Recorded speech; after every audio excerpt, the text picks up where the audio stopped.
Welcome back to the number one podcast in the world, Hypervision Podcast. Number one, except in Saudi Arabia. I think that's what we determined last week when we had Bryce on. That is true. Yep. We've missed out in the Middle East. But I think his cornhole boards were number one in Saudi Arabia. So I think our partnership should at some point, conjoin. Dude, you know what I just thought of? As we're doing this, we need to get Hypervision boards. That's a great idea. Wow. I don't know why it never thought in my head. I could literally see it. Like our logo on it, and then the rest of the board is like the blue and red gradient. Yeah. That's good. Fantastic. Right. Absolutely. Get working on that when you hear this. That just popped in my mind. Anyhow, welcome back. I'm taking lead on this one, man. Let's get right into it. I love it. Back at it. Drew, how are we feeling today, man? You just came back from a little West Coast vacation. I don't know if it's little. 13 days or something. It was dragging on, honestly, for a while. We need to go. I'm going with you next time. Oh, for sure. Yeah. We're going out west. We're going out west. Forever? Forever. Amen. Yeah. I mean, no, this is 10 episodes. We're double digits now. 10 episodes, man. Only took 10 to have you take the intro for once. Sometimes you just gotta take the reins. No, man. Yeah. Got Prime, though. Ooh, can't wait, dude. I will be trying Prime this weekend for the first time ever because I'm going to meet Drew, and I am freaking stoked. I don't know if I'm more excited to see him or drink Prime. Probably both, because he's going to pour it into my mouth. Hopefully. All three flavors at once? Yeah, it's gonna be great. So can't wait for that. And I'll have Hypervision merch for next podcast. Yeah, mine's in the dryer. No, washing machine. Oh, we lost Drew. Yeah, we lost Drew. We lost him. He's back. Don't know what happened there. Okay. He's back. Back in my action. Hypervision stuff in the washing machine. I think it knew that I messed up, so they wanted me to just to redo it or something. Yeah, but I'm doing laundry right now, so it's all in there. Although I do have all of them right in front of me. The extra ones. Can't wait. So I could, stoked. But instead, we're repping Wilmington. Repping the old Wilmy gang. Yes, sir. We'll be back there too, I guess, to prank some kids this weekend. Why not? Mm-hmm. What are they gonna do? We don't go there. Yeah, anyhow, we can't get in trouble. We don't go there anymore. Yeah. Anyhow, so today's podcast, we have a little topic to talk about. Unless you want to get anything here in the intro you want to talk about. No, nothing comes to mind. All good here. Nice weather out west. That's what I was literally saying. Is I got too used to the West Coast weather. I walked out of work today and it was raining, and I was like, "What? Oh yeah, I'm in Ohio." Yeah. So you sent us those temperatures, and I was like, "Dude, ridiculous." Actually, last week here, it was actually really nice. Yeah. It was mid 60s, higher, low 70s, and that's really nice. But seeing that difference between 80 degrees and 30 was okay. Yeah. When I woke up in California and it was 8 a.m. and it was 67 degrees and it was really sunny and warm. I was like, dude, that's gotta feel amazing. Not bad at all. I can only that's another thing. How was the time difference? Did it kind of screw you up or no? I mean, I went to bed pretty early most nights, but I think it was just because I was out in the sun most days, so I was just drained. For sure. So I don't know. I haven't seen really much of a thing of where the time difference made me feel different. I was curious because I just know so if I go to bed at the normal time that I usually do here, it'd be super early on the West Coast. That'd just be awesome. And you wake up at 6 or 7 a.m. and feel great. Oh, dude, that'd be awesome. I mean, it's still the same 24-hour day, but yeah, I understand. It's just weird cycles. I don't know. Yeah. But that's awesome, dude. Yeah, man, we got to go out west. I want to see it. Yeah, we could hit more on the Western stuff and the second part. Yes, fantastic. Today we got. So I said I would develop this topic more in my mind when I said it to you this morning, and I think we both know that means I did think about it once from that moment on. Yeah. And I thought about Pokemon the whole time because that's the game I bought right after work. Yep. So it was honestly, I was scrolling through Instagram and I saw this thing that was like, it was about like the latter half of Ronaldo's career. And it was like, some guy said, either Ronaldo has like done, I sent it to Ian. Let me check real quick just to get the right words in here. So either Ronaldo is making the teams he's joining worse, or he's maintaining the same level while all of the players on his new teams are suddenly performing at a worse level than before. That is a journalist take on Ronaldo currently in his later stage of his career. So I started saying to Ian, I will read word for word what I said to him. I said, or it may be time we accept having a GOAT on your team isn't always the best thing in a long-term plan. You legitimately have to base your entire team around them because you'd obviously rather build around someone that's better than anyone else on the team. And then I said, and before I say too much, I just got my podcast topic for tonight. No. So that was where that thought ended because I don't want to spoil too much of it. No, for sure. Yeah. So my thing is, I don't know. Like it's tough to almost say maybe you don't want the GOAT on your team because who wouldn't want the GOAT on their team? Yeah. And I feel like, so like from a soccer standpoint, I don't really know much, but like it's interesting to think or to see players like Ronaldo and Messi leave a team that they've been at for years and have, I guess, little to no success with the teams they've joined. And again, I don't really know that soccer perspective, but like I know like NBA perspective is like LeBron. Like right now, we're seeing that right now with the Lakers. So yeah, because like I'm thinking of like, there's the Messi Ronaldo era of soccer where yes, it's probably the best like 1 and 2. I'm not gonna get into the 1 and 2 rankings, but it's in my mind the best 1 and 2 sports era. Like they played in the same time and they just stayed at the same insane levels for the same time of their career. Because Messi won his first Champions League in 2006. And then between them, there's been 9 Champions Leagues won in total from 2006 to 2000. This will be 22. So 21. So that's 15, 16 years, something like that. Only 9 of them have been won by those two. I say that only 9. That's over half. Yeah. But that's crazy though. None of them have won since Ronaldo won in 2018. And then since then, none of them have. No. Have they ever been? Or at least made an appearance? In the final? Yeah. No. The only one that's ever lost the final is Ronaldo. And that was the one time we saw Messi and Ronaldo meet in the final. And that was in 2009. 2009. So hold on. You're telling me every final Messi's made, he's won? In the Champions League, yes. Damn. 4-0. Ronaldo is 5-1. Right. Yeah. 5-1. I think. 3-3. Yeah. Interesting. 5-1.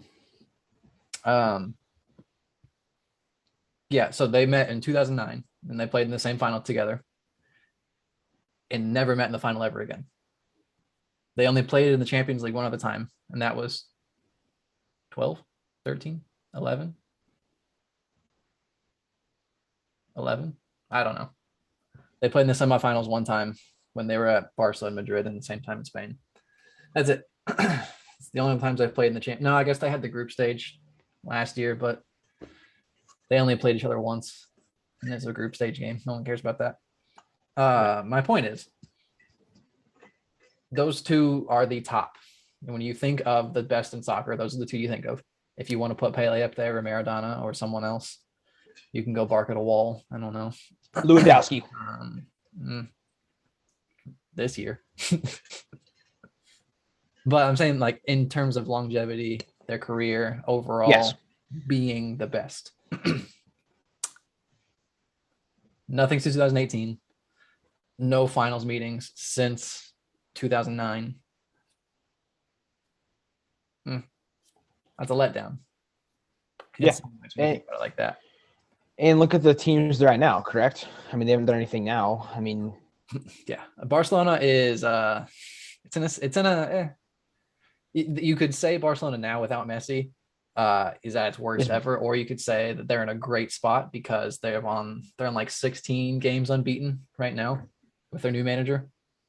But they're third in the league. They are in the Europa League. And fun fact, Barcelona had never played in the Europa League since 2003 until this year. 2003. So that's almost 20 years ago. We're close to it. And that was the season before Messi made his debut.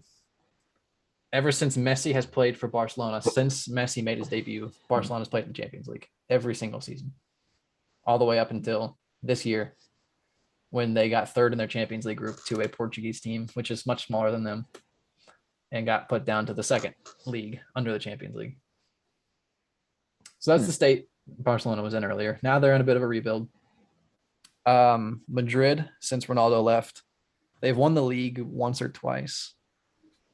They lost to that team in the semifinals last year because Chelsea won the Champions League last year. Let's just throw that in there real quick. Other than that, they got humiliated by Ajax one year. What was our junior year? Who did they lose to? I don't know. They lost to somebody, but they haven't gone. The semifinal run last year was their best run. And then this year they play Chelsea in the quarterfinals. So a little bit of rematch. But Madrid has Benzema. And Benzema, I'm on a whole other rant right now. This is just me talking about soccer. No, that's fine. It's good because you slightly asked the question. Huh? You slightly did ask the question of how their teams are. No, I think it pertains because we're asking how the teams are now that their star or quote unquote GOAT is gone.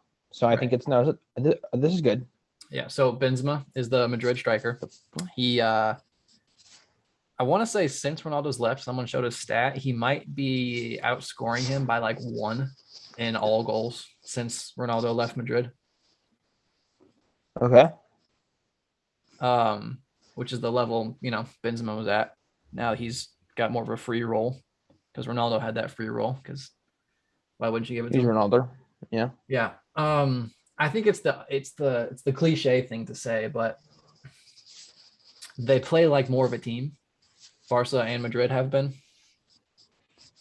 Which is very interesting. Yeah. I think then I'd also go back and say you arguably Madrid that won the three-peat with the Champions League and which had Ronaldo on it. Messi's I'm going to get the year wrong. The Pep, whatever year it was Pep, and they won 7 trophies in a year. They won the treble, which is when you win the league title, your league cup and the Champions League in the same season, which only like 2 other teams have done. Which might just be Bayern, Inter, and Barca, I think. Probably. I think Barca's done twice. Messi's done it twice. But not the 2015 year. It was 2009 maybe, I think it was the year. Anyway, I would say Ronaldo's a three-peat team and Messi's first treble team are the 2 greatest teams of all time, probably. Interesting. And then, now their teams right now have little to no success. Yes, I thought you were going to say they're not good because I was going to argue that they are. No, they've had absolutely no success. Yeah. Man United, as most people that know soccer will know. Maybe Liverpool's passed them now, but for the most part of their history, Man United is the most trophied team in England. But I think Liverpool might have passed them in the last couple of years. But Man United has not won a trophy in the last 5 seasons, which I don't know when the last time that was in 5 years not winning a trophy. This is Ronaldo's first season back with Man United, but they also have, I can't defend Harry Maguire. He's a terrible defender. I don't care if his price tag means he's the most paid defender of all time. He's terrible. There's talent all around the team.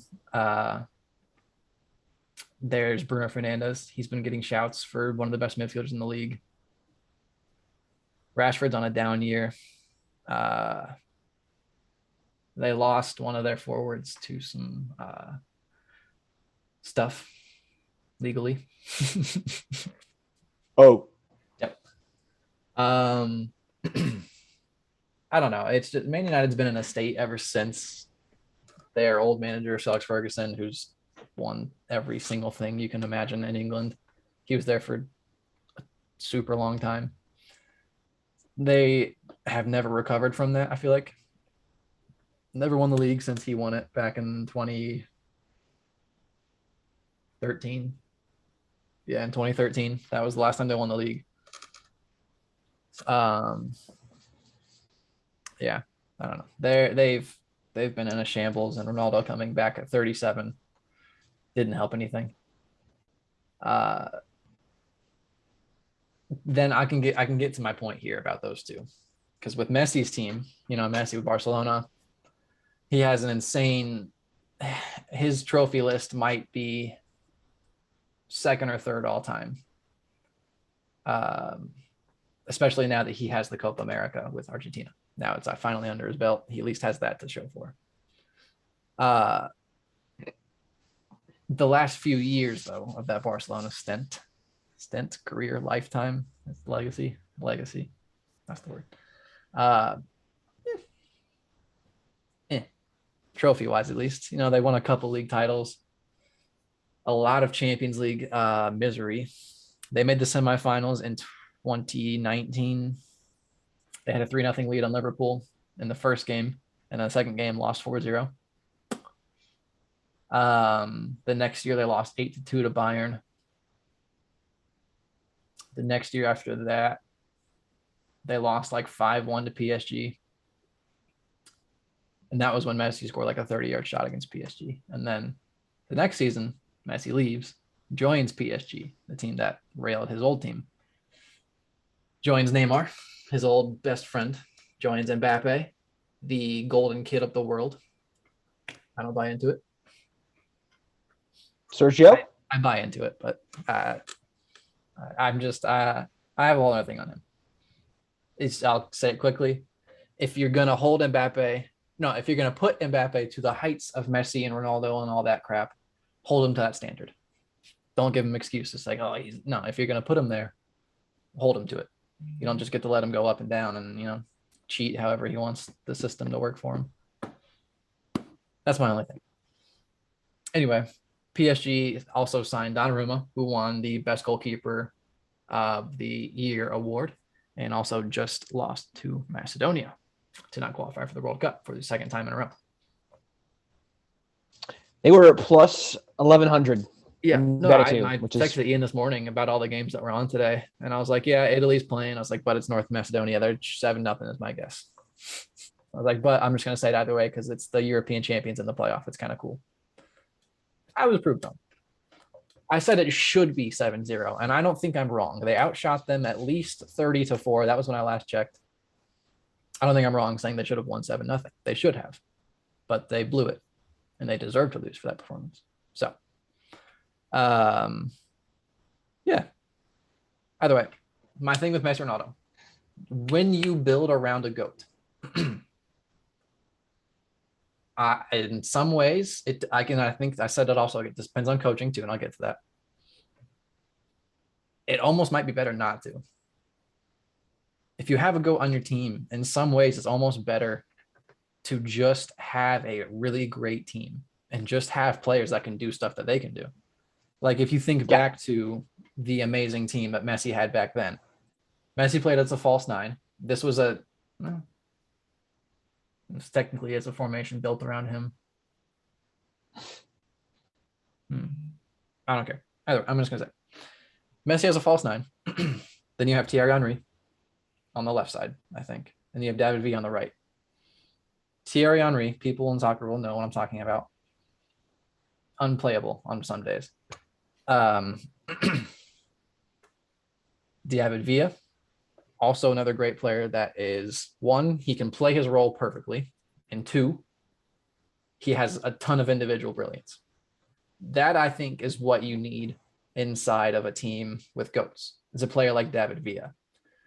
I'm going to crap on the Lakers a little bit here. You don't need any of these old school crappy players. Russell Westbrook back then, maybe. Russell Westbrook now, not at all. I don't. He's had a good couple games lately, I guess. When he scored like 20, 20, and 20 in the last 3 that I've seen. Yeah. No, I'm good. As you're talking about this, I'm noticing comparisons to LeBron and Lakers, and yeah. So yes. Yeah. You need players like, yeah, cool. You have your LeBron, you have your thing. You're like, all right, this is my team. Like, I have insert GOAT name here. He's in the squad. But you're sacrificing more. You're just like, all right, cool. Let's just go. And all right, so LeBron brings this, and this to the table. All right, let me go bring someone that's like good here, and then good here, and then good here, and good here. That's my 5. What? No, but you want someone that specializes in one thing only, and this guy specializes in one. No. You need your players to be able to do different things.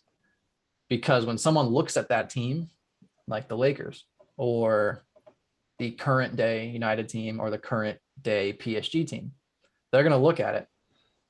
I know PSG more than I know the other teams probably. They're going to look at that front 3 of Neymar on the left, Mbappe in the middle, and Messi on the right. They're going to see, okay, Messi is going to drop pretty deep because he plays as almost like a midfielder in the game. So this whole right side is going to be free. Wonder what our left back can do. Okay. And then Mbappe, super fast. Yeah, if you leave him on the counter, he's going to score. And it's what he did to Madrid twice. Neymar, he's just going to fall. That's my Sky report on Neymar, is that he's going to fall. No. But they look at that front 3 and they know the work rate is not there. Messi walks half the game. Neymar walks half the game. Mbappe just waits for counters. And then at that point, you have 3 players that aren't coming back on defense at all. So all you got to do, push up a little bit, get your players forward, get some possession in there. And that's where Modric, Kroos, Casemiro, a midfield of that Real Madrid put past them, is going to destroy you. Because then Marco Verratti, who's their center mid, is just running the entire field trying to make up the work for 3 other people. Because 3 people are then slacking. Yeah. And that's because the team has been built around Messi, because you're like, oh, shoot, Messi's in here. Now we have to kind of change the system. Before it was like, all right, let's just try to fit in Neymar and Mbappe. And it still wasn't working back then either. They were still blowing Champions League games. Lost the Champions League final to PSG. Nope, they are PSG to Bayern. Blew it to United a couple of years ago. And then lost to Man City, I think, last year. Yep, to Man City. So the Champions League success wasn't actually ever there before. But you'd think bringing in Messi to that already insane team and bringing in all their offseason signings they did nothing. It actually did worse. They got it out 2 rounds earlier than last year. Yeah, and again, I think you see this with the Lakers. Like you have LeBron, and you say, okay, now that you have LeBron, you have to sacrifice other pieces to get the dude made of glass who's not playing, 80. and you have to get Russell Westbrook, and then you're like, okay, that should be good, right? No, well, there's 5 players on the court at one time, and the other players that they have are not bad, but they're not like, I don't know, and they're below 500. So I'll say, especially with basketball, the starting, or for soccer, I guess, the starting 11, the starting, whatever you have on the starting field, court, whatever you want to call it, your starters, pitch. That matters a little bit more, I think, than basketball's does. Basketball's depth matters way more because you have to hit the bench. You have to go 7, 8, 9 players deep, probably. Correct. If you've got your 3 stars and then absolutely nothing after that, the moment LeBron, like you see this with like, once it was just mainly just Russ on the Thunder. when Russ was off the court for the Thunder against like the series against like James Harden's Rockets and all that, it was like a 20-0 run every time Russ was off the court. Like it just proves you can't just, and I know the Thunder aren't, they don't have the facilities to go pull in the 3-4 stars that they wanted unless they get lucky in the draft and pull someone like James Harden or KD, but that wouldn't happen, obviously. That's a shot to Ian. Okay. No, but I'm just saying, like, and this is where I'm gonna get into the coaching part. I think as a coach, like this is where I wonder, like, people like us, we're technically the Twitter heads that we're better than them. We're better than the Twitter heads that know everything. My favorite term, and soccer Twitter people will know this, is all the Twitter Guardiolas. It's my favorite thing.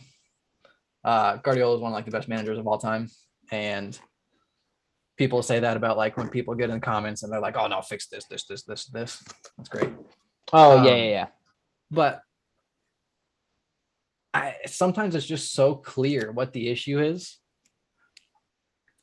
and I don't understand how the man that's making probably $7 million to coach that team is just sitting there and like, keep going. Yeah, this is a great tactic. What? No. Like PSG saw their flaws way too many times before that Champions League game against Madrid. There were so many games where, Messi has 2 goals this season in the league. 2. You think that's a great coaching thing? I know Messi's a different player right now. He's not shooting as he's hit. Actually, Messi is leading all of Europe in shots off the crossbar, which means I guess he is shooting. He's just not scoring. He's just deciding to hit the crossbar instead. But if you see a player like Messi on 2 goals in the league, and also PSG didn't even win their league last season, and their wage bill is like probably 7 times the size of the second place team. Yeah. I think some questions need to be asked. You got to look at yourself. What's going wrong? Why isn't Lionel Messi scoring goals? Yeah. Does he have 2 in like 20 games? It's a very valid point. Yeah. It's just, I don't understand how coaches, like I get, you're human, things happen. Anyone can win on any given day. It happens. But when there's this much consistency of falling short, it's not just they came on that. No, you haven't ever showed up for the last, so many years. Now I'm thinking of the Packers because this is Aaron Rodgers. And I have a little bit of beef with the coaching from the NFC divisional game against the Niners. I swear it was a different playbook.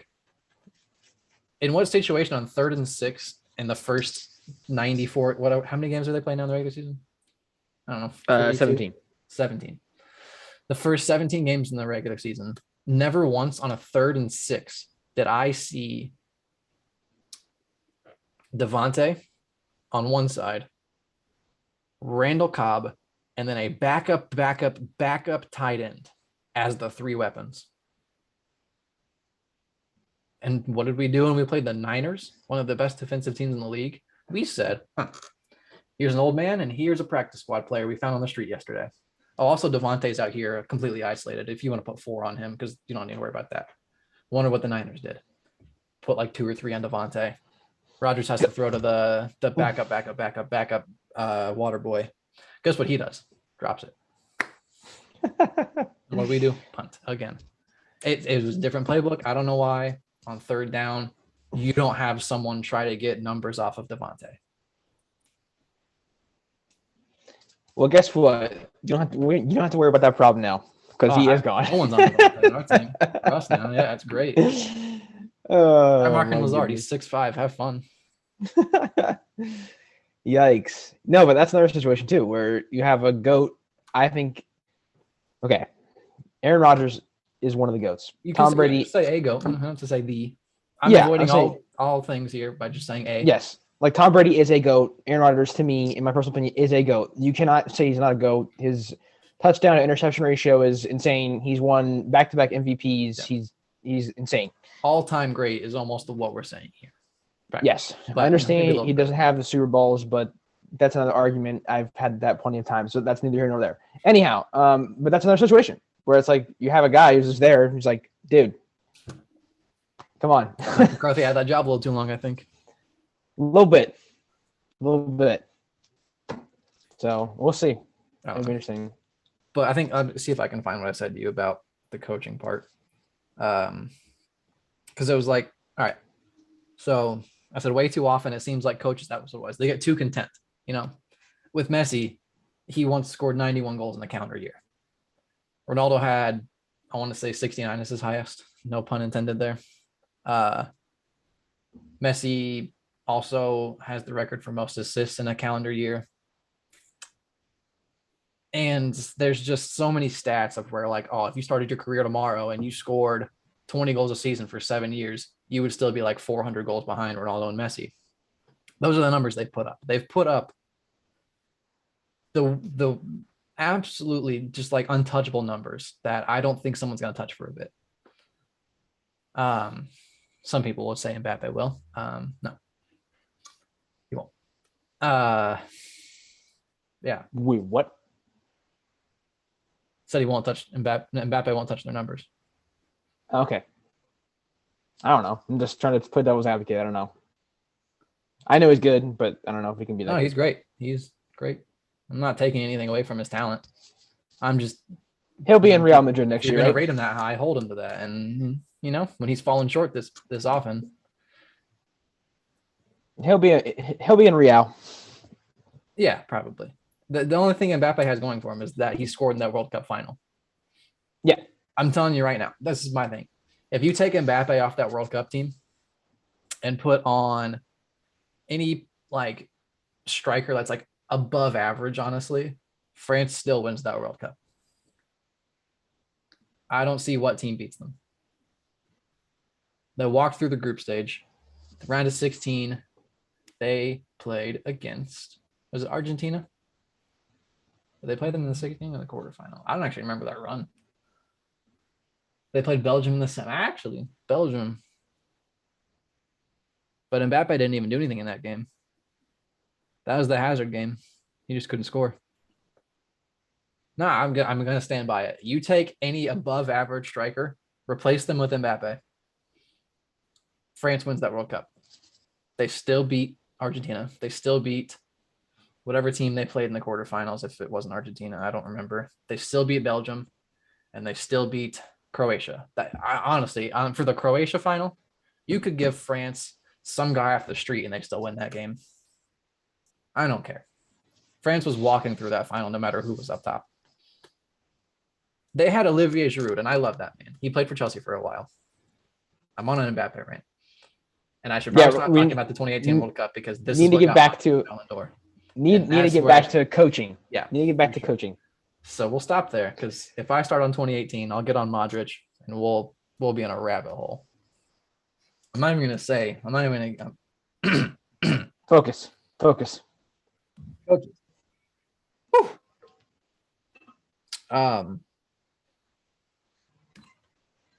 Coaches. They get too comfortable. You watch LeBron put up because they have a GOAT, correct? Yeah, because they have a GOAT. You watch LeBron put up 27, 7, and 7 in his career, even though he's never put up that stat line in his career, which I think is the best thing of LeBron's entire career, honestly. Have you seen that? Huh. Across his entire career, he's averaging 27, 7, and 7. Not once in his life has he put up that stat line in a game.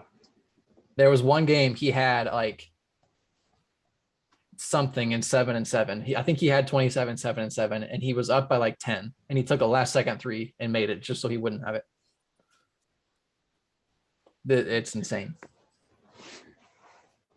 Yeah, then you have the coaches. You have insert your player here. That's a GOAT. Insert the stats they've put up for 7, 8 plus years. That's why coaches get too comfortable, I think. And then they just sit there and they're like, all right, well, let's run it back. Same thing. We fell short here, and there was a clear reason why we fell short. Special teams and our offense crapped the bed in that thing. You go to LeBron crapping the bed. There's no defense on the Lakers. Their offense is a little sometimes. It just depends on whether or not this year especially, it depends on whether LeBron can drop 50. Yeah.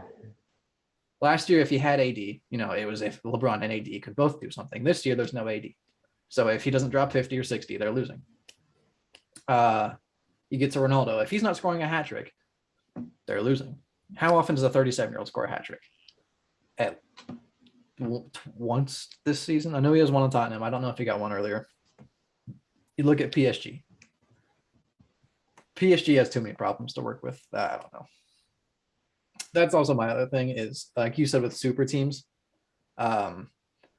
sometimes maybe a super team's not the best idea. If you want to look for one perfect example, Chelsea winning the Champions League. I will tell you right now, we don't have a superstar. Like, because that depends on how you view superstar, though. It depends. I would say is a superstar, but he's not an offensive player, so he's never going to get that kind of view as a superstar because he's more defensive. But Chelsea was nowhere near a super team. They had a full-on team that just knew what to do. And what do? Oh, they won the Champions League. Were they the best team in that tournament? Probably not. But did they play like it? By far. The only way you can say it. I mean, I think the example we've seen more recently is the Rams. Right. Yeah. I mean, you could consider that a super team. I know it's football. There's more players and whatnot, but I mean, with the amount of players they had on each side of the ball, I mean, that's one of the times that super team did work, but it took how many tries? Another example is the Miami Heat. Yep, and that worked for a bit, and then absolutely blew up. But obviously, it doesn't always work, as we're seeing with the Lakers. And I'm not saying if you have a super team, you're destined to fail. Yes, exactly. They're super teams. Like, Rams proved it. The Heat have proved it. The Warriors proved it. But like I said, I think it's the start. Long term, I think that's not going to work. Probably, we've seen it. The Lakers. I don't know. I said the Lakers. The Warriors blew up. That went to nothing. Now they're back. Cavs. I would argue, are ever since LeBron left. I think they're one of those teams that have benefited from him leaving. Yeah, I would say I wouldn't have called that a super team. No, I wouldn't. The Heat were a super team. Yeah, had one. The Nets thought they had a super team. The Celtics had a super team. I don't know. There's a lot of NBA super teams. It's easier. There's 5 starters. Yes. I don't know, but we've seen countless times. Manchester City, they have a super team. They've won they've destroyed England for the last 5 years. I don't know. Like, it's insane the stuff they've done. Liverpool's, up and down in England, but overall, Man City has absolutely destroyed England, and they still haven't won a Champions League because they beat them last year in the final. Anytime I can, I will say it. But Liverpool, they have a super team. They've won a Champions League. They've won a league title, but they are consistently falling short to Man City, and it's happening currently. But we're actually in for a very fun title race this season with them. So we'll see if they fall short again. And they're still in the Champions League this year, and so is Man City. So we'll see how it goes. Man City is actually the favorite right now to win the Champions League, but they have been for like the last 3 seasons. I swear, I don't know why. I don't understand why it's not Bayern to be the favorites every year. On paper, it's Bayern. And that being said, they're a super team. 2 Champions League titles since 2013. They lost in 2012 to Chelsea. They won in 2013. Then they won again in 2020. And that's it. Yeah. They've had, all these teams that aren't Barcelona or Real Madrid from 2009 to 2000. When did Ronaldo leave? 2018. That 9-10 year period have all had the unfortunate thing of playing in the Messi Ronaldo era, which is what I consider the peak of Messi Ronaldo era is. Well, even then, I'd say the year. So I would start it with the season they met in the Champions League final when he was at Man United in 2009, 2008. that is what I would consider the start of the peak of the Messi Ronaldo era. Because then from that point on, after that final, Ronaldo joins Madrid, and they're both in Spain for the next 10 seasons, something like that. 10 seasons. That's insane. Because in soccer, it's different. You know, like you have your top 5 leagues. You have England, Spain, Italy, Germany, and France. I think I ranked. No, I would rank Germany higher. I almost did that perfectly for my ranking on the leagues. Yeah. The Bundesliga. The Bundesliga. Yeah. But I'm saying, like, you know, you have your 5 leagues. So everything's so spread out. There's, I think, besides Germany, 20 teams in every league. They have 18, I think. So that's almost 100 teams you have to think of right there. NBA, you've got 32. I think 30. You have 30. Yes, 30 NBA. 32 in the NFL. 32 NFL, yep. So, you know, there's 3 times as many in soccer to keep track of. Plus, there's, you know, like the Ajax, Porto, Benfica, blah, blah, blah, blah, blah, outside of the top 5. So for them to be in the same league, you're seeing them play each other 2 times a year, guaranteed, home and away in the league, maybe sometimes in the Spanish Cup, and then in the Super Cup at the start of the season. They play each other most of the time. So you're seeing them play 2, 3, 4 times a season. 6 if you have the one lucky year where they met in the semifinals and play each other twice. So 2 to 6 times you get to see Messi and Ronaldo play each other in one season. Go head to head. That's insane. Agree. So the teams that don't have that, you know, any one of those other 98 teams, and it's not 98 because not all of them make the Champions League. Any one of those, like, you know, 40 other teams probably have the unfortunate thing of growing up in the Messi Ronaldo era. That said, 9 Champions Leagues in 16, 17 years. So that's 7 or 8 Champions Leagues not won by them. 2 by this team. Yep. Bayern had 2.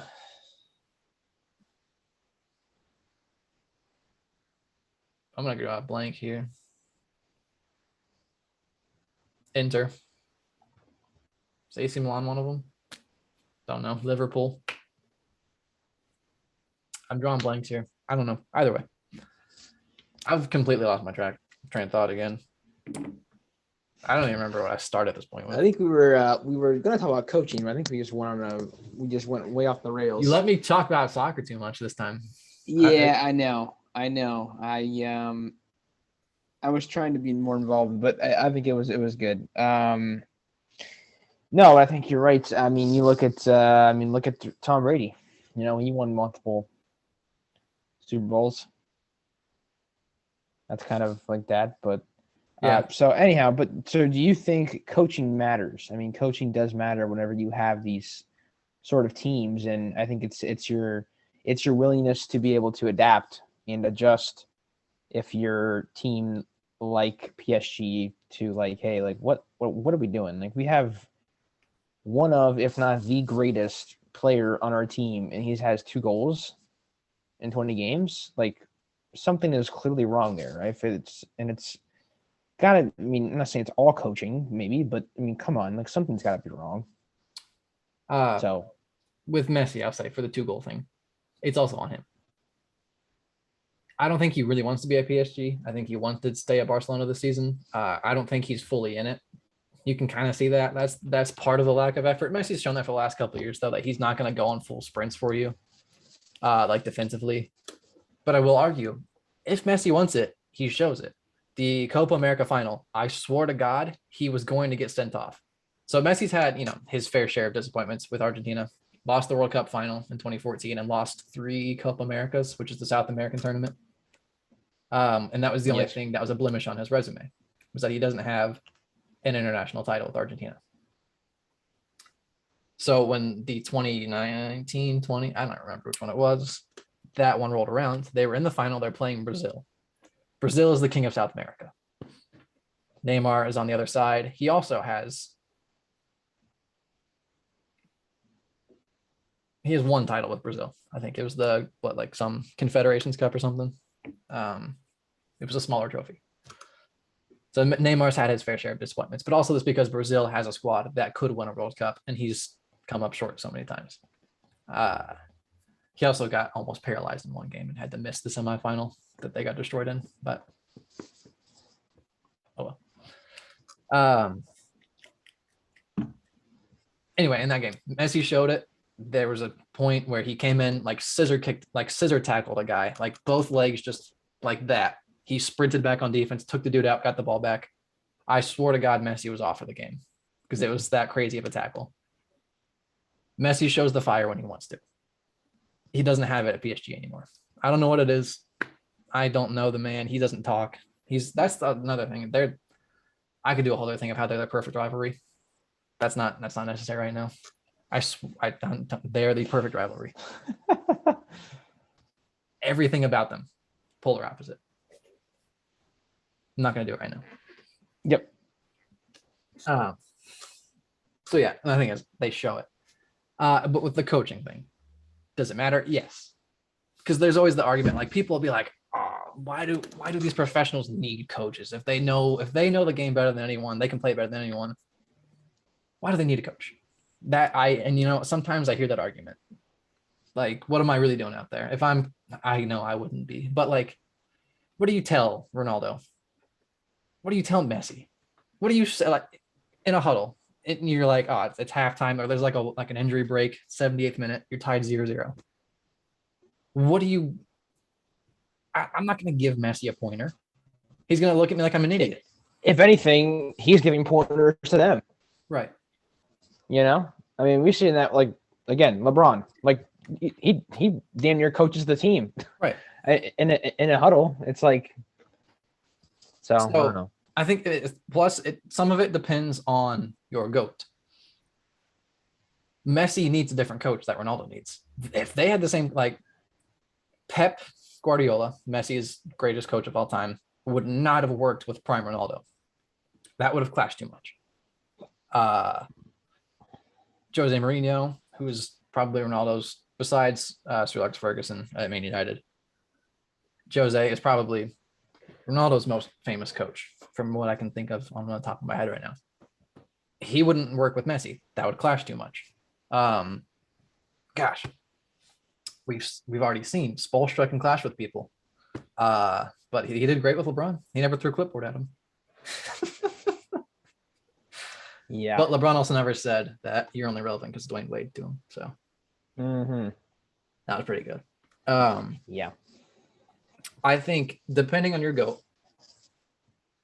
you might not need someone that's as tactically smart as the player is. But also at the same time, I argue you need that because the sport needs it. You can't just run and gun it out there. Like there are players out there, like this is my thing with Messi, is that I don't know if I truly don't know if he actually would be able to coach the sport. I don't know if Messi could ever coach soccer. I think it's just truly that much. He was born for the sport. You get him out there. You watch the highlights from when he signed at Barcelona at 13. His play style hasn't changed. The ball is glued to his foot, and he's just slicing between players. Like it's actually insane how nothing about his play style has changed, besides the fact that he's 36 now and he's barely carrying. But like I'm saying, his dribbling style and all that hasn't it's crazy. I don't know if Ronaldo would be a great coach. It's like I'm not taking away that Messi hasn't worked hard in his career, but Ronaldo, I think, might be the epitome of hard work pays off. He was probably as skinny as me, a little taller, and Portuguese, which might help the soccer bones in his body. The fact that I call it soccer probably makes me a little bit worse too. But he was a scrawny little kid. He had attitude problems, and he still does. But if you're a professional player, you have attitude problems. He's worked every day. You've seen the body transformation this guy's had. He was ugly, and now he's a chiseled Greek god. It's insane. Yeah. Pulling up in Bugattis. Yeah, I mean, he legitimately is the epitome of work hard, play hard. Hard work pays off. Any other thing you want to throw in there of like a thing you throw on like a workout t-shirt. I don't know. I just coaching is so important, honestly, with that kind of team.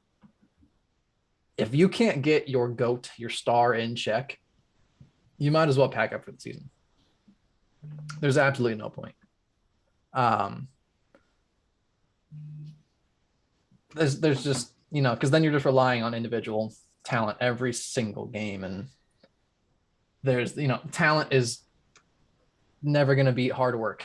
That's the wrong thing. When talent stops working, hard work beats talent. When you look at the teams that have beaten all of the GOATs recently, what was it? Who beat the Lakers last year in the playoffs? Was it the Grizzlies? Or did they beat the Warriors?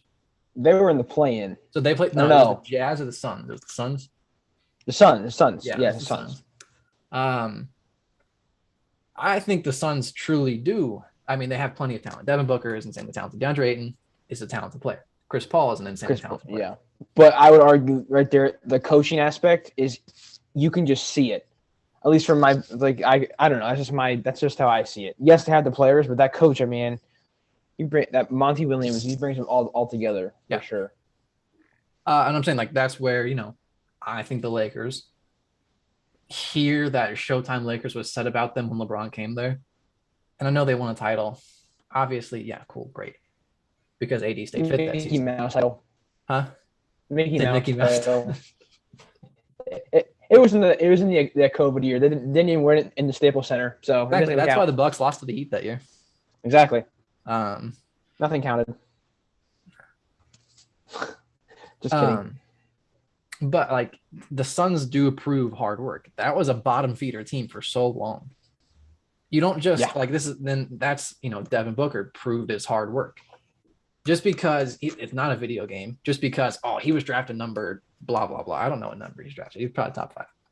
But I don't know. Just because you're drafted that high, you're not going to become that 90 overall player, 92, when you're in 2K coming out the next year. You're not going to become that cover star or something like that just because you went to Kentucky and you played pretty well in college. You've got to work. I mean, you've seen it. Ben Simmons is an epitome of that. You have to work. Now this guy can't even play because his back is sore. He hasn't played since last summer. How is his back sore? What did he carry? Now, I think he's got some other issues going on. It was pretty clear he had some other stuff to deal with when he wouldn't even try to do a layup on Trae Young. There's something going on in his head. So I don't want to head on too hard. Yeah. But he's definitely proven he hasn't worked on his game. Giannis has worked on his game. You look at Giannis from rookie year, second year, stuff like that. He was super lanky. Now he's built like a tank. He still is, yeah. Well, yeah, but I'm saying that's hard work pays off. Yes. You look at then, let's say the teams that have knocked out Rodgers lately. You got the 49ers. That team, Deebo Samuel, is insanely talented. George Kittle is a very talented player as well. There's a couple of defensive players that are really talented. Jimmy Garoppolo, talented. That's what I'm saying. There's probably 4 or 5 really talented players that start for the Niners. Talented-ish, but yes, go ahead. Yeah. 4 or 5. That means there's another 18 that aren't the talent, players. Yes. But they won. They also won 2 years or 3 years. 2 years ago. No. Yeah, 2 years ago. Because last year, this is still this year. So 2 years ago, they won again. Mm-hmm. Mostert, I would say, is a very talented player. They probably had 3 talented players that year. They didn't have Debo, did they?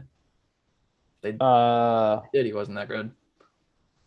I think they did. I think that's when he got drafted. 2018. I think. So rookie season, that's then proof. Hard work pays off. You don't just come in and do that. Debo didn't just wake up this season and go, you know what? I'm going to turn into a dual threat. I'm going to be the best receiver in the league, but also be an absolute unit running the ball. He didn't just wake up and say that. Maybe he did. But he's had that mindset for a while. He's been working for that. I also put that on the coaching staff as well. Being able to utilize him for what and he's I good mean, for. Niners have one of the best coaching staffs in the league, probably. Well, I mean, that's they got all you that don't have poached Jimmy away, Garoppolo yes. as your quarterback and make 2 NFC championships in 3 years. If you're a terrible Pretty coach, a terrible coach has Jimmy Garoppolo going consistently 4 wins. Yeah. You look at, let's see, you look at soccer, the teams that knocked out Messi. Let's go with Ronaldo because I can think of his quicker. Because some of his Juventus losses when he joined Juventus, he lost to Ajax. I don't know if I want to call this team talent or not because this Ajax team was filled with like 9 teenagers when they beat them, and they went to the semifinals and should have been in the final if it wasn't for the biggest fluke in Champions League history. I don't know. I'll let the viewers decide whether or not the Ajax team that went to the semis is more talent than hard work. Okay, well, next year, Porto. They lost to Porto. That's a Portuguese team. Ronaldo grew up in Portugal. He knows that squad pretty well. Juventus, biggest team in Italy. They won like 10 straight Italian titles. Maybe 9. 9 straight, I think. That's the number. 9 straight Italian titles. They went 1 unbeaten at one point in like 2013. 2012. I just saw that a couple days ago. That's why I know that one. Porto is a much smaller market, if you want to call it that, I guess, for the U.S. term. They don't really have a star player. They come up against Juventus, who has Cristiano Ronaldo, Sui. Cristiano Ronaldo, Sui. And yet that team wins. I think sometimes, you think you have it in the bag. You're cool. Yeah, whatever. We got this. That's your talent thing. You're like, okay, look, because when you think, oh, on paper, this team has it. Why is that? Is it because on paper that team works better? How does a team work better on paper? Yeah. How do you work harder on paper? You don't. Working harder is what's behind the scenes and what's done in prep. When someone says, oh, like I said today with Italy, on paper, they win 7-0. Yeah. They do. If you outshoot somebody 30-4, you should probably walk out of there saying sorry to the other team. Honestly. Yeah. Apologize. I think, I think that kind of correlates to NFL too. I was listening to a podcast and the GM said, the Super Bowls aren't won in March. We're seeing all this movement right now and, free agency and all that. And, it's like, yeah, you can have a great team on paper right now, but it's like, there's going to be some teams that don't even make the playoffs in the AFC that are good rosters. And like, right. It's just who just puts it together at the right time. So yeah. On paper, you can look good, but you got to actually produce on the field. So. Yep. Absolutely. So that's my take. I don't think I ever came to a conclusive point. I think I crapped on having a GOAT on your team for most of the time. Really, it just comes down to if you have a GOAT on your team, you need a plan A, B, C, D, E, F, because every single team is just going to be scheming to beat them. Like there's the thing, you have to beat the best to be the best. Well, if you look at who's the best, okay, you're going to look at, all right, let me see this. All right. You see his film every year. Insert Ronaldo, Messi, LeBron, Tom Brady, blah, blah, blah. You see their film every year. I'm not saying you just know them, what they're going to do right there, because they still do the crazy things. Aaron Rodgers still has the 6th best all-time touchdown interception ratio seasons. Just because you watch the film doesn't mean you can just pick them off every time, but it means you can find ways to slow them down, get them off their game, change it up a little bit. I don't know those ways. I'm not the professional, but I'm saying, when that team figures out how to slow down your main form of attack, do you have a plan B? Or is it just, it'll work at some point, just keep going. Throw it to Devontae, throw it to Devontae, pass it to Messi, just heave it to Ronaldo, Oh, LeBron, just feed him. No.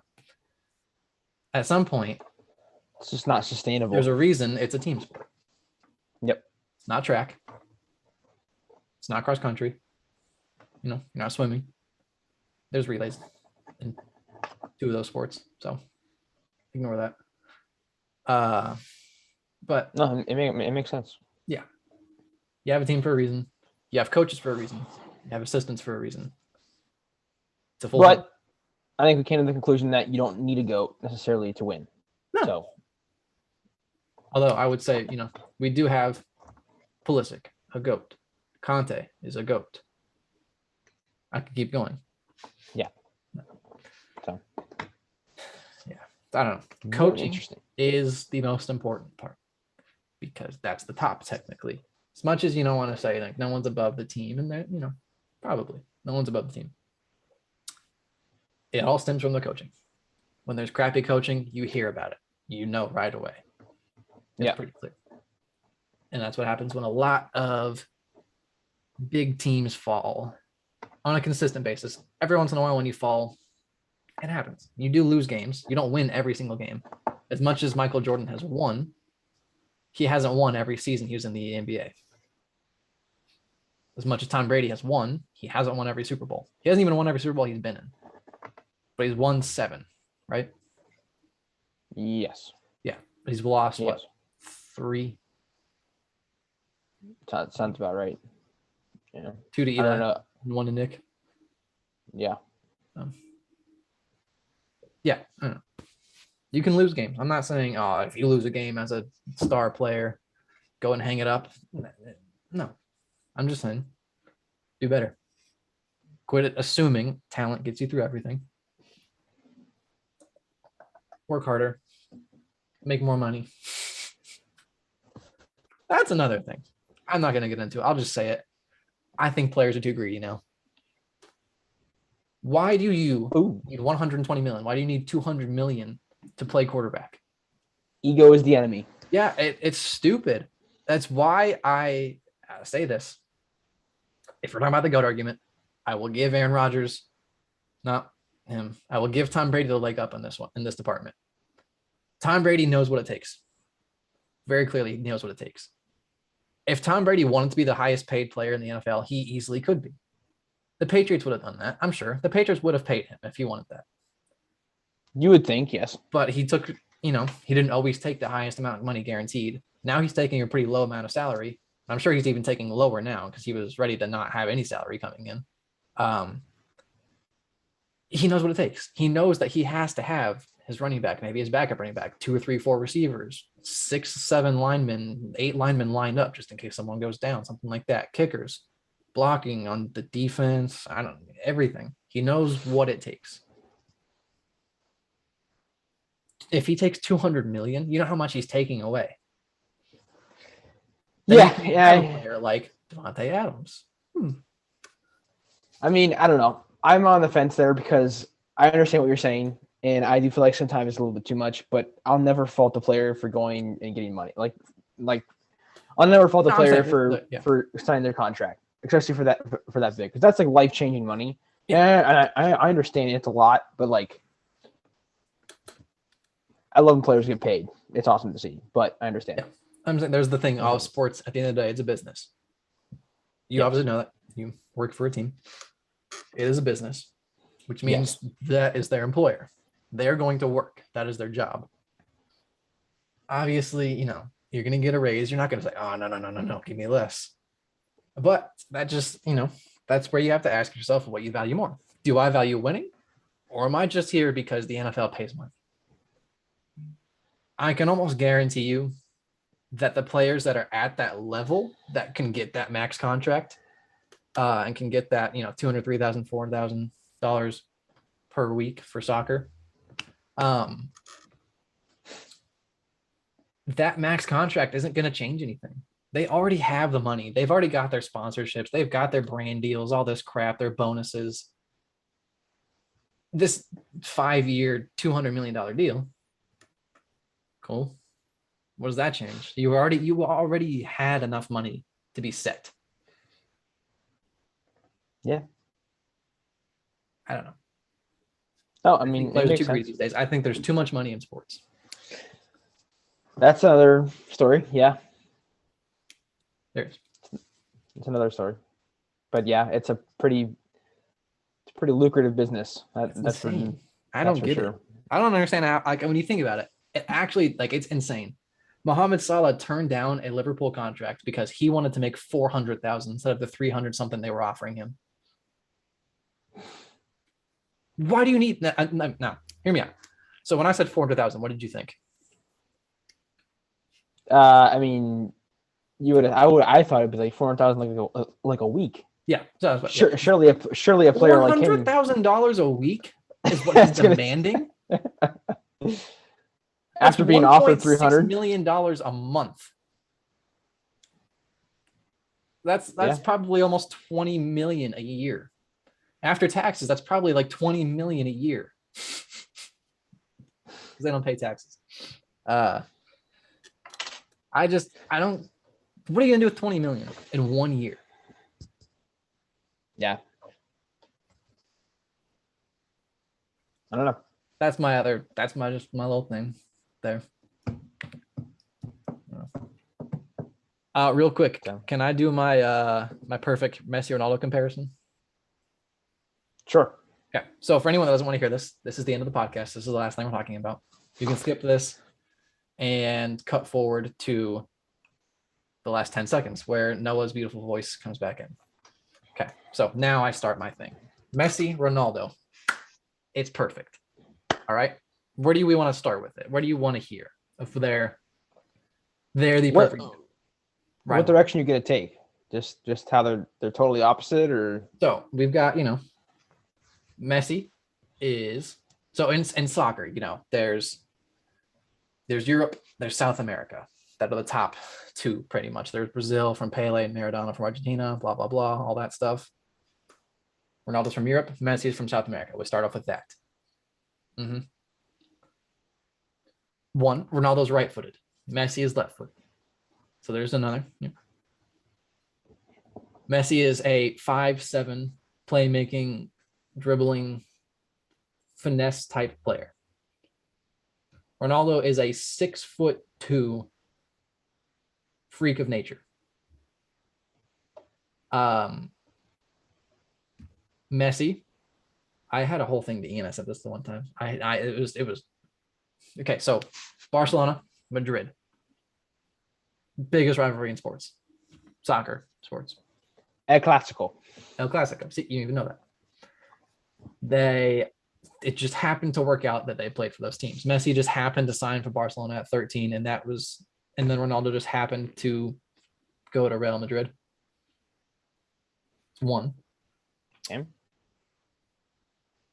Their personality, Ronaldo, as you know, I think is the most followed person on Instagram. Yes. And likes to post anything he can, like you said, Bugattis, all that crap. He's rolling up in all those. I think Messi only posts about his family, and every once in a while he'll post a picture of him playing soccer, like with Argentina mostly. That is Messi's. He doesn't have Twitter, so social media presence is the polar opposite. Ronaldo is out there chasing it back on Instagram and everything. Messi's like, hey, this is my family. Yep. Polar opposite there. You get their actual media personalities, like in and on the field and all that. Ronaldo's a hothead. You see that. I mean, there's multiple clips of him taking his captain's armband and going like that with it. Messi is more of Messi's got a little more hot-headed in his later parts of his career. But for the most part, Messi's a very just like, go away. He'll do his thing. Ronaldo is, and I'm not saying this to take Ronaldo down. He's a flopper, big flopper. That you can watch the YouTube clips. It's there. He knows what he's doing. He wants his goal. That's what he does. Messi, you can pull up his clips. Sometimes I'm blown away by the clips I watch of him that he hasn't had a leg breaking injury from the tackles that he just runs around on.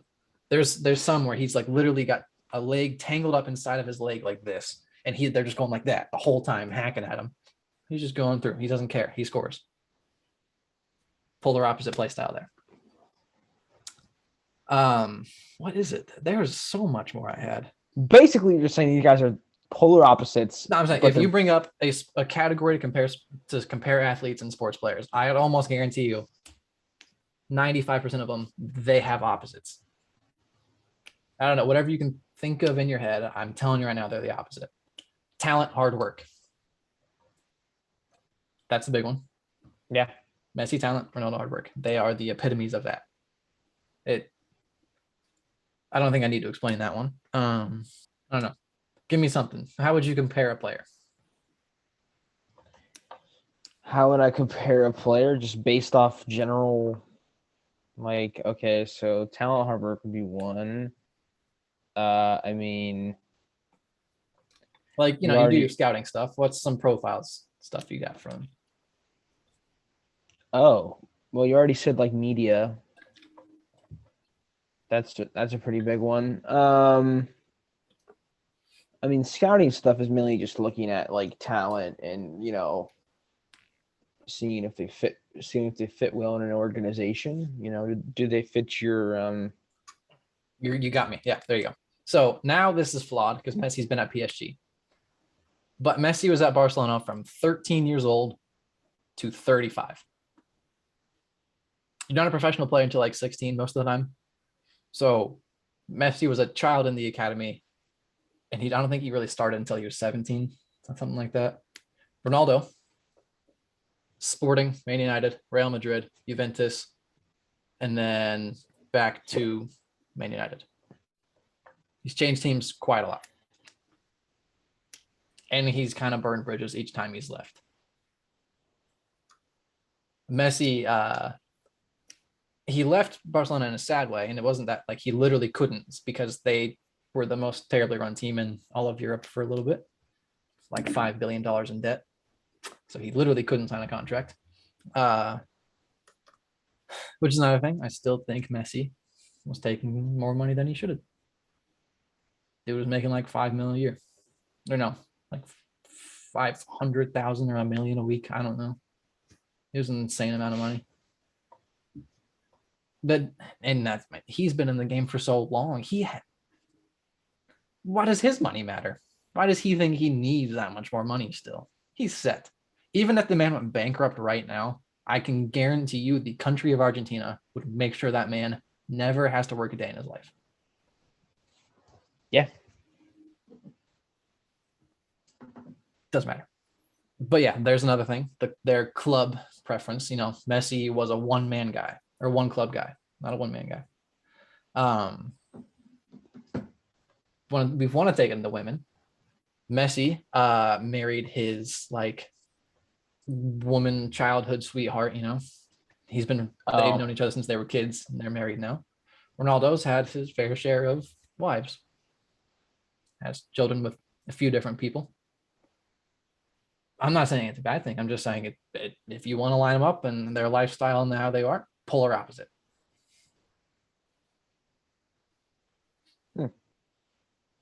What about materialistic things? I know that's more social media stuff, but like I know like Ronaldo flashes this stuff. I don't know if like I guess Messi, if he doesn't have social media, it doesn't flash it, but so I'll say this before I get into that. Tattoos was one thing that made me think of that. Messi has a whole leg sleeve. I don't know if he has arm tattoos, but Ronaldo has sworn off getting a tattoo because of something with like donating blood. It makes it harder or something like that. Polar opposite there on their tattoo stance. These are minor things, but also for some people, they're big things. For Michael, when he never hears this because he forgets his phone exists. But although he's just literally been blowing up our phones. Yeah, but yeah, that's because, you know, the little one sent a video, so he had to make fun of her. You know, those are okay. So materialistic things. Oh boy. Messi's materialistic. Let's see. Like he's obviously got nice things. I mean, he makes that much money. Like I said, I guess that's more social media stuff. I guess. Yeah, but like you don't see it really that often. Yeah. One thing I'll say, in I think it was the 2018 World Cup, a fan came up to him and was like, "Oh, my mom loves you more than she loves me," and I was like, "Yeah, cool. I hear that all the time." But this fan gave him like a little red bracelet because his mom called it like her good luck charm or something like that. It was either that she gave it to him then, and then like some crazy amount of time passed and Messi still had it on, or like he gave it to him a while ago and then asked him about it and Messi still had it on. Ronaldo's been known to be pretty to his fans sometimes. I think he broke one of their phones, pulled a Nurkic. Interesting. But Nurkic is a little more unjustified than Ronaldo's was. I didn't usually have that. I saw him do it. I didn't know the backstory behind it. I'm assuming he said something. They talked about family. So. Oh, well, there you go. That's kind of. Yep. Yeah. Makes sense. So there's that. They're polar opposite in every single way. Down from their play style on the field, off the field, probably what they drink, what they eat, what they wear. Definitely what they wear. Messi has terrible style. Oh yeah, Ronaldo's got the freaking drip, dude. He got his own underwear line. Yeah, there you go. He got his own hotels. Like, I don't know. They're crazy. Yeah.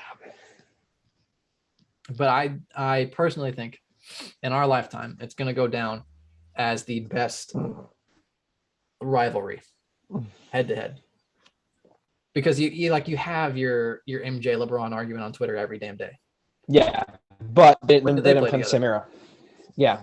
Him and Kobe barely. I understand. Played. Like Kobe and MJ barely even played together for the amount of time he was playing. There's really nobody you can compare to Tom Brady. I'd like it to be Aaron Rodgers. Yeah, you can say there's the Tom Brady, Aaron Rodgers, and like they're in the same league, obviously, but they played 3-4 times, probably. Yeah. Yeah. So. I don't know. It's interesting. It's up here for me. Shirley is interesting. Yeah. So. I think I'm good. I've talked a lot. All good? Yeah, man. No, this is good. Got a little soccer rant in there, but I feel like the basis of the podcast was very well documented. Having GOATs on your team, super teams, how coaches factor in, all that was very interesting. And let us know what you guys think. For sure. Do you think super teams are a good thing? Do you think having a GOAT is a good thing? Do you think it leaves the team that they left better off or not better off? Kind of how do you see that? But I think that's going to do it for this episode of the 10th episode of the Hypervision podcast, the #1 podcast in the world.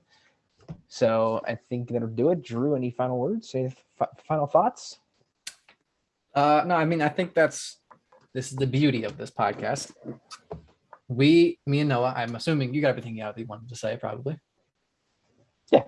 Yeah. And I probably didn't get everything out because I could just go on for another 2 hours. But on the topic that was at hand, I got everything out that I wanted to say. And I think at that same time, we brought up multiple points that will, if this topic interests you, spark debates. I'm sure somewhere in the Cake Squad group chat, someone's going to be like, why did Drew say that? This is the stupidest take ever. I don't care. It's my take. You can have your own. But I'm just saying, I got my topics up with all that I want to say. Noah got his. And I'm sure at some point it's going to spark the ideas in your head of what you want to talk about with this topic, Yeah. So you get thought-provoking arguments out here. And I just get somewhere to rant. It helped me. It's fine, man. Get off your chest. It's all good. 2018 rant coming soon. 20. That would be a 4-hour, and I wouldn't even make 1 point. Yes. Oh man. Yeah. Can't wait to see Drew's face this weekend. I'm gonna touch his face probably. If we had more time, I would say we do a podcast in person. That'd be pretty cool. But I don't think that's. We'll see. But I don't know. It's gonna be pressed for time.